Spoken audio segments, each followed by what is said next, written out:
ডাক্তারবাবু, আমার একটা রোগ ধরা দিয়েছে। কি রোগ? আমি হেঁটে যাওয়ার সময় এক পা আগে আর এক পা পিছনে থাকে।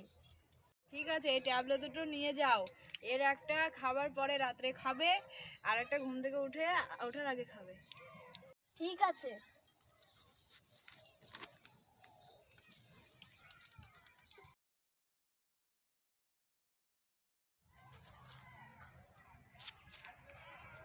ডাক্তারবাবু, আমি এরকম খাবার খাবো?